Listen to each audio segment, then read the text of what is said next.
Good morning. I hope you all had a good day's sleep. I hope your headache isn't killing you too much. And if you don't have a headache, you're doing DEFCON wrong. Sorry, but... So, thank you for coming, and let's get started. The name of the talk, as you can all read, is basically Webserver, Botnets, and hosting farms as attack platforms. If you expected a botnet talk, which I never give, this is semi-botnets. It's not really. The real name of this talk should probably be completely cross-platform web malware. It's not. So let's just get started. Who I am? My name is Gadi. Hi, nice to meet you. Hey. I do a lot of stuff that's related to botnets, fuzzing, all around really. And I work for an Israeli company called Beyond Security. A lot of vulnerability assessment. So let's get started. Regular malware. And guys, I'm really using simple definitions here, so if you're in the antivirus world, do not kill me, please. Just trying to get some basics going around.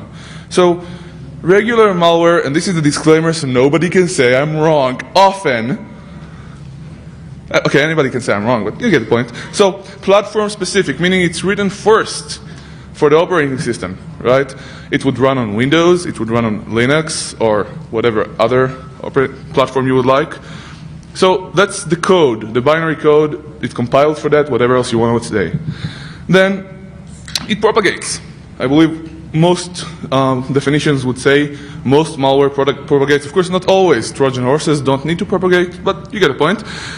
They can use... Sorry?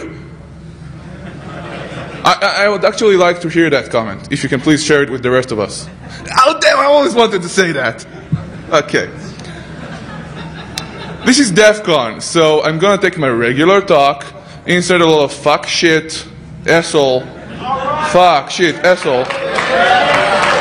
So if anybody, no seriously, if anybody, shut up. So if anybody is offended in any way, I would honestly like to apologize to you and ask you to leave the room. This is DEFCON and this is the way I'm going to speak, and I apologize if you don't like me, but hey, if the world doesn't. So let's go through this. Let's get started. So platform specific, yeah, propagates, use vulnerabilities, you know, Webserver, mail client, remote accessible service. And you can also use social engineering or user gullibility or stupidity for DEFCON, and send you some email, say, hey, this is a really cool picture, you gotta click on that, and they would. Everybody knows that. And here are some things that are not always true.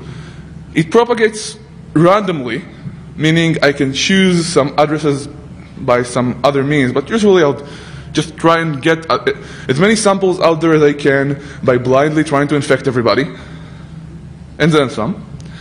And then usually, although there is no technological reason for this to be different, not to work, it would affect desktop systems. I can infect a server, but mostly the systems that will get infected by these viruses, malware, whatever you want to call them, are desktops. So web server malware, completely cross-platform, as long as there is actually a web server over there that supports scripting. It propagates by the use of Google. I'm sorry, I like Google, any search engine, but this is DEFCON. But usually these people use Google, and you can try searching any search engine saying powered by PHPBB. Actually now Google has this thing that autocompletes, so just do powered by and see the list of stuff that pops up. Really interesting. So you'd search Google, find some web application that you know has vulnerabilities, and blindly try to infect them. And these are other differences. It propagates from a pre-selected genetic pool. Again, not always. There are other ways of doing this. You can just blindly go and try to attack different servers. Are you actually filming me? No? Okay, so that light has nothing to do with...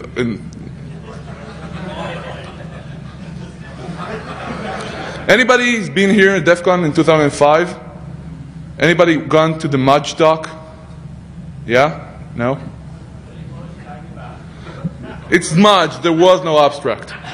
But let's go back to the issue. And it affects servers, which means it can infect desktops. It's not very likely because most desktops should not run web servers. But it usually affects servers rather than desktops. So here is an example of some simple script that you just enter the string you're looking for in Google or some other search engines such as MSN, Yahoo, etc., and you find a ton of victims. Pretty neat. Could be done manually, but this is cool. In URL, by the way, very powerful search tool. So let's just look at what this means. Malware, bots, etc. So web malware is cross-platform, and so far, this is the interesting part, infected a ton, and by ton I mean thousands and thousands of web servers, all out there already to be controlled. Not DSL machines, not dial-up machines. I'm not saying these botnets are gone, but web servers. And what that attack platform means, and again, if you don't remember, this is actually the name of the talk. Lots of web servers. Just consider all these collocation facilities, the server farms, hosting providers, unbelievable amount of servers with a lot of users on the same machine. And if even one of them runs some insecure web application, which we all know happens, right? And this is still kind of obvious, then the entire server is compromised. Just to be clear about this presentation, I'm going to talk about a lot of stuff we already know. And let's just go over the stuff we already know. So there's been a lot of work about PHP shells. It doesn't have to be necessarily PHP. It could be ASP. It can be written in Perl, as far as I'm concerned. And generally, very well explored. We all heard about them or should have. Inclusion attacks, or RFI, truly explored.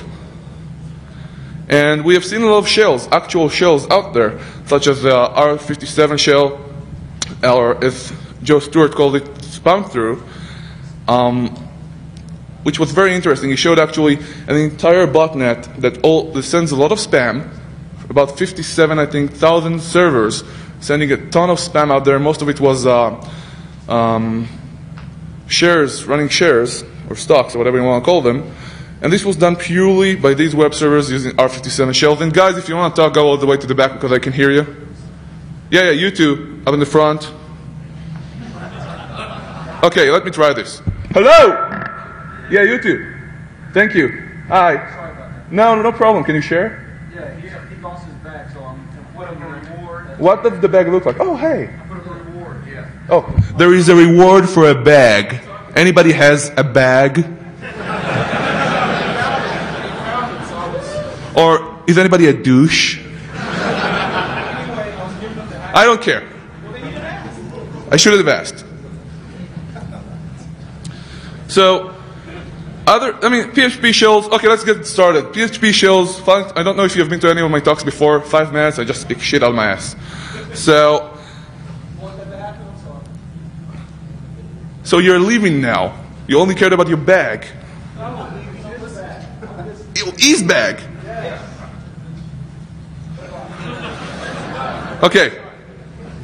So PHP shells we know of. RFI attacks we know of. R57 shell, which was analyzed. We have seen these shells and actually looked at them. We know of them. So why am I talking about this again? And what is all this shit and how does it come together? So there is no other significant work, or no work whatsoever, done in this field up to a few months ago, which was February. And when the paper this presentation is based on was written, there have been some works by a guy named Jamie Ryden, I hope that's how I pronounce his name, and about web Honeynets and web honeypots, but nothing really significant beyond that. So, new work.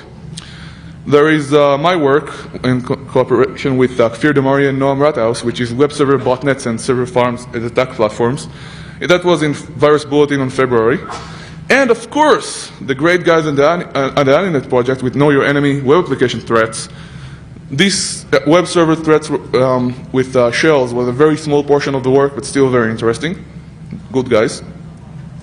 And now let's talk about why this is even interesting, why this is new. So, the injection. Okay, I'm not talking about this is new. The injection. So let's actually read this. File inclusions are vulnerabilities. Okay, let's not read this. File inclusions are vulnerabilities in web applications which can allow an attacker to execute a script by including a file in an existing script. Okay, blah, blah, blah. There is an include command, think XSS, right, cross scripting, only get entire scripts inside of just one instruction or something like that. And there are other types of vulnerabilities in post, in the URL, any type of vulnerability you want to think about that can also help you include code. And we can even upload, file upload vulnerabilities. Anybody has file upload enabled in their web application, blog? Not a very good idea. I had mine, after a lot of discussions and arguments, we decided to enable file upload in a blog I helped contribute to, and the very next day we got compromised because apparently somebody that actually secured the file upload issue made sure that people who reach the script can use it because the authentication test was commented out. You never know. Never trust upload from the web. So injection, you inject entire scripts into the current code. We know of that. And what injections look like? As you can see here, for example, you have whatever URL you've got, right? This is a URL because it has two URIs in it. And you basically use the script, you include something that's going on from badguy.tld, malware.cmd, question mark, etc. And badguy.tld is basically where the bad script will be hosted. And you injected it. I mean, no matter what exact vulnerability we're actually talking of right now, it could be in WordPress, it could be in PHPBB. This is how most of them look, and the result in PHP code, actually this should be the other way around, is the result in PHP code is above, but this is what it would look like. Get and the page, right, inside the include line inside your script. And the interesting thing is, whatever this may look like, it actually causes your web server to act like a client. You go out and you download a script to your web server. Your web server surfs the net. Now, unrelated to this particular threat of file inclusions, why should you allow your web server to surf the net? Basic rules. If we all follow the basic rules, we would have no problems. But this is where it all starts. So, main types of web server malware. We've got a lot of scripts out there. Just consider, in the past, when you wanted to have control of the server, you would maybe have a shell. Maybe you have the computer connect to you as a connect back shell. But all these nice guys just came out and said, well, you know, there's this whole web thing going on now with web applications and maybe web 2.0. And why should we have to type?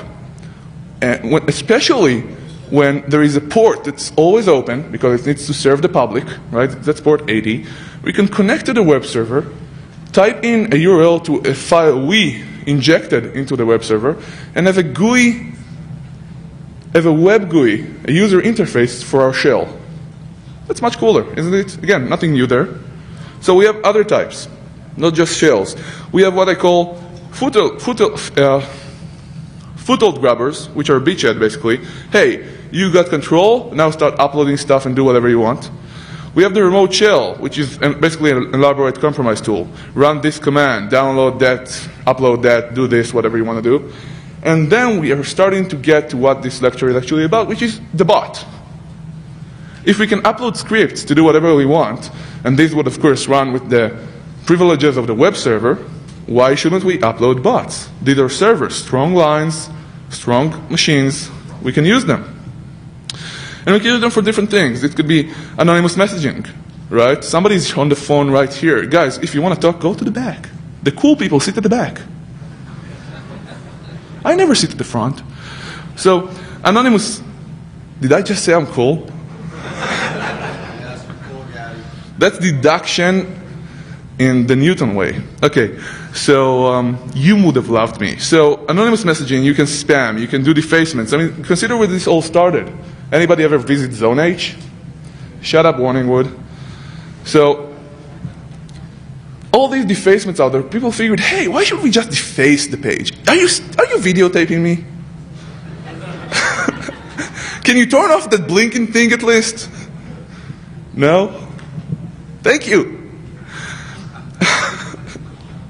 So why should we just deface these websites? You know, if it's the website for a Chinese government organization, or if it's a website for some club, biking club in San Diego, we should be able to do more with this. This is a resource. Let's use it. Yes. Web 3.0. Web 3.0, I don't think so, no. At RSA, actually, somebody came and said, so what I've learned in this conference is Identity 2.0, and I was, oh my God. Identity 2.0. So, anonymous messaging, spam, defacements, and then let's make use of all of this. Let's use these web servers that are so easy to hack into and get a bot in there. Or not. We can do things that are much easier. Just upload some sort of shell that lets us spam. And it lets us spam many different emails. And we can copy-paste these emails in. Or not. Let's do something else. Same thing. Okay, it's not exactly the same thing, but it's in a different language. This is interesting. Your email, reply to, etc., blah, blah, blah, blah, blah. And then, all the way over here, or I'm not going to run to the other side of the room now. I'm fat. So all the way on the other side of the room, you'll have to figure it out for yourselves. Over there on the right, or over there on the right, there is load addresses from MySQL. Or for those not in the States, MySQL. So isn't that cool? Now, this was actually the server I took this from. This shell connected to a server in France, which had a lot of remote databases on it of addresses. We're starting to see more advanced use now. So let's look at this web shell. It's called C99 shell, and it has a ton of versions out there. I can't even begin to count them. Actually, I did, 33.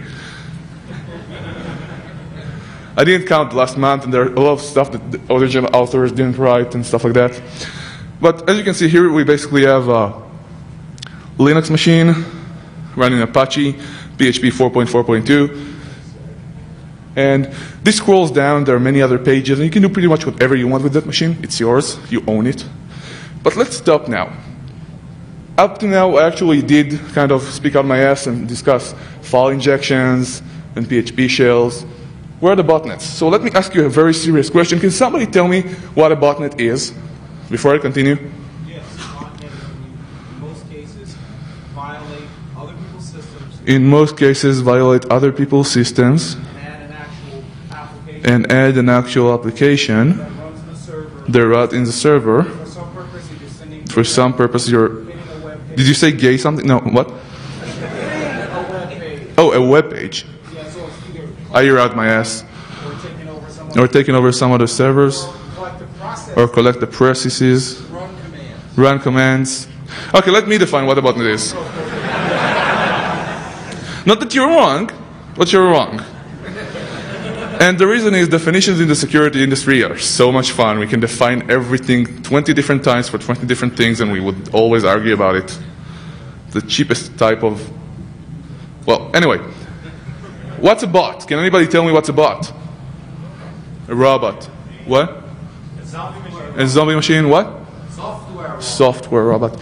Okay, defining what a bot is something I'm still not able to do after over 10 years of working on it, because consider, it could be just one machine that connecting to a command and control server being controlled. But it could be 10 machines, I mean, if they're all from the same NAT. Or let's consider if it's one machine, and it has 2, 3, 20, 200 different samples of bots installed, it could be 20 different botnets. Not all these botnets are always active, so how do we find a bot? For now, let's define a bot as a Trojan horse. Why? Because it is. The Trojan horse, and I'm not going to really argue about the definitions, is some sort of software, and this is taken from the something FAQ on Usenet, if I remember it correctly. I'm completely ruining it right now. I read it 10 years ago. It is some sort of software that if you knew about it existing or some of the things that it does, you would not approve of it as a user. That's a basic Trojan horse. And let's add to that and say that most of these are remotely controlled, which means if you have a Trojan horse on some machine, you own it. It's completely compromised, it's yours. Yes, you can't kick it when it doesn't work, but it's yours. You can pop the CD open, you can spam, you can anonymize everything through it, and that's fine. And then you say, I have 10 of these. I have 20 of these. I have 100 of these. I have 1,000,000 of these. How do I control all of these together? It becomes a little bit of a logistical problem. So let's all these different Trojan-owned machines connect to me. That's not a very secure decision to make because I can know who you are. Well, let's say you do it right now. You choose some server with a simple protocol, for example, IRC, which is a chat protocol most of us are intimately aware with. And all these bots will connect there and say, hey, I'm owned, own me further. And that master server will be called a command and control server, a CNC or a C2 if you're from the military. And that's what a botnet is to me, although it gets more complicated from that point on. And the definition is important right now because this is an example from about 6 months ago. This is a list of, not a very large list, about 540 Ks of a text file. And I can't read that. But they basically list their shells as the attack URL. As you can see, for example, the first one was a university in Taiwan, and they had some sort of web application running. Over there you can see index.php, etc. And then you had the next one with the command.txt, which is the second URI, and that's the shell, sorry, that's the script they're injecting into that server. Makes any sense? Now, they are actually not listing the IP addresses, they're not listing the URLs. They are listing just the attack instructions. And this for them is a shell, which is very interesting. New malware discovered. Okay, not so new anymore. This is the second time I've given this presentation in public, and it's not really supposed to be extremely technical, so I apologize if anybody's concerned. It's more about the scale. And there was a new version of C99 shell out there. So you go and Google C99 shell tool modified by Psycho with a 0, and you'll find quite a bit of those. And we had, up to 2 months ago, about 243 unique samples. When I say unique, I don't mean somebody adding, this was created by Psycho at the entrance, at the footer, sorry, or something like that, small changes that somebody just took it and used it for their own ends. But completely different malware or variants of. So 243, I ran it against a few antiviruses, and at the time, only about 20 to 40% were on average detected. Half of that were detected wrongly. Now, I don't want to think about antivirus on the web server, for the web server, but okay. So example 3, and I'm quoting the guy because he was very, very excited. This on its own isn't new, but rather the way the program is delivered. By using PHP's evil function and evil function, the new variant hides itself in base 64 and encoded block of data, which is also encrypted. The characters are rotated so they don't appear to be in plain text. Now, I don't know how many of you have ever seen this happening, especially on bank websites, but encryption which happens on the client side is not encryption. Any protection on the client side can be kicked or mutilated. But still, it's giving us a lot of work. Instead of 2 minutes of reading the shell, we need to spend some 2 or 3 hours on it at times to just understand what's going on. But these guys finally noticed, hey, somebody is looking at us. Somebody realized we're taking all these different web servers and using them as bots or attack tools. And why is that interesting? So, number 2, which was this one, actually has a CNC channel, for example. This is not as big as it used to be a few months ago, but you can Google search c100.php, and you'll find a lot of the different CNCs on the web itself through Google. And that's how it finds its command and control server on web search. I'm sorry. which is something that we have not seen before that point, at least me personally, not on this scale. And it was passworded. Again, they're starting to notice that we care. Up until this point, if you searched for web shells, you could find 2 blog entries, a discussion on the incidents mailing list from 2005, a discussion on Bugtrack from the early 2006, and some blog posts on Johnny Long's web server. Nobody cared. So why is this important? Let's look. Low-cost hosting. You have 2 to 3, sometimes 5 or 6,000 websites per box. Any user can run any web application. Web applications, mostly in PHP. Well, you know, open source, high availability, PHP stuff, very cool. PHP has a ton of vulnerabilities, and I mean, really? No. PHP is secure? No kidding. I mean, insecure? No kidding. So, open source availability, PHP is bad security and ugly code. So, combining the fact that, yes? Same thing for .NET. The what? Same stuff for ASP.NET. ASP.NET, okay. 2,000 per server. I never used ASP.NET. I never used PHP. But thing is, just consider, if you want low-cost hosting, you go and pay $5, $7, $15, $20, more than that, and you're screwed. I mean, why are you paying for that? And you have some virtual hosting machine. Oh, no, not even that. That will cost more. What am I talking about? You have a shared environment with thousands of other users. Zero security, or close to zero security, because it won't pay for the provider to actually care about the security. It's really difficult for providers to care about security when they don't get paid for it. This is a problem, really. For once, I'm not being sarcastic. And then you share that server with so many different users, or webmasters, that love PHP. And how many PHP application vulnerabilities do we see on Bugtrack per week? Until they started apparently filtering them. I don't feel very secure suddenly, because if any of these websites is compromised, I'm compromised, the machine is compromised, and it's not good. So 3,000 users, any web application or script, will run with the permission of the web server. How do you run your web server? Anybody here who runs the web server runs it not as root? Really? Good going for DEFCON. Now, tell me, how many, once you're in the machine, how many local exploits are out there? Just privilege escalation for the Linux kernel. Ton of them. Once you have access, even if you don't have root, you'll get it. And if you don't, I mean, you'll usually be able to do whatever you want anyway. You don't need that much of a high access level. This is not about quality. This is not about owning that server like in the good old days and discovering what's on it and doing stuff through it. This is about quantity. And then, when you have so many different servers, you have DDoS tools. Just imagine the idea. So, what do we actually do about these attack platforms? Because this is really, really big.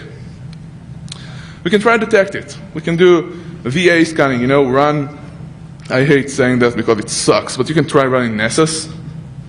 So, or something else that actually detects all these web thingies, and try and see if, hey, do I have any of these things on my box? Doesn't help you much, but hey, it's a start. You can look for known bads on a system. Guys, girls, I'm talking about antivirus for web servers. I am sure that by this time next year, we'll see one of the antivirus companies coming out with that. Patching. User responsibility. Do you want your user who is paying $5 per month to be in charge of patching their own web applications? When honestly, sometimes these web applications don't even have any patches out there. As you well know, a patch may not exist. Now, how much do you invest? Do you contact the user and then just one of them? Do you patch the site? Meaning, do you go and actually look for every web application on the server and patch it and try to keep up with it? Not very possible. And what about the server itself? Do many of these service providers even patch their own servers for OS vulnerabilities? You can do these things, they will help, but they're not perfect. They do not fit low-cost hosting. You cannot spend all that time. You can try and be reactive and treat some of these botnets, but honestly, some of what these have done, they have quietly patched their systems. They would choose just, for example, PHPBB, or some other well-known web applications that are problematic, and just patch these out off quietly without ever telling anybody. Not a very good solution. It worked for them to a limited degree. So there are some small things we can do to try and make this better.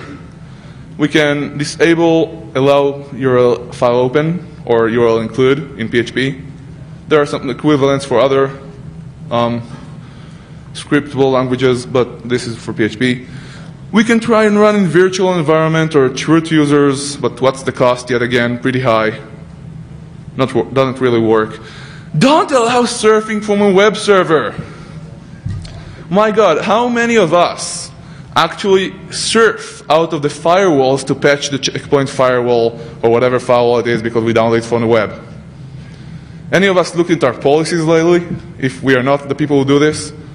Most firewalls surf the web, even if only to Checkpoint or Juniper or whoever else you want to choose out there, Cisco. Not a good idea. The remote security and other such devices of application firewalls, IDSs, etc., they help, but pretty much useless in this situation, in my opinion. Some of us may disagree. I believe application firewalls are pretty much useless anyway, but never mind. And best practices, what are your own? Do you allow your people to surf out? What other things do you do? So, quietly patch web applications, or at least the most known ones. I'm not sure that's a really good solution many people will like. It's the only thing that worked so far, but it's not very good. Now, let's boil it down. A battlefield with no escalation by the good guys is bad. And over time, when we did this research, aggregated attacker IP addresses, 85% of the time, were the same IP addresses. They did not use bots. They did not use proxies. They did not try to hide themselves. The same people from the same IP addresses would again and again and again, over a course of a long time, would be the same attackers worldwide. Which means there is an entire field out there that up to a few months ago, and still, just a few people are aware of this, which is unbelievable, are unopposed. Escalation, reactionary attacks, knee-jerk reactions are never good. But sometimes it's the best thing we can do. We can't wait for the silver bullet or whatever you guys want to call it. So, do we want to start an escalation battle? No. Do we want this battlefield of web server botnets to be completely ruled by the bad guys? Do we want our web servers all around the world to be infected? And I mean, you guys are in security. Have you ever seen the attacker coming from the same IP address? Maybe. Have you ever seen them do it worldwide from the same IP addresses 85% of the cases of the time? When you look on your web server, at your web server logs, you look for many different things. Not for this.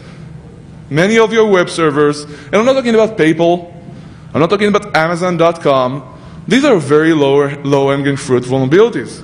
And these vulnerabilities equal, plain and simple, remote code execution for web servers. And many of us are running these applications or basing our own applications on this. 85% of the time. We didn't even start the silly escalation war yet. Fuck!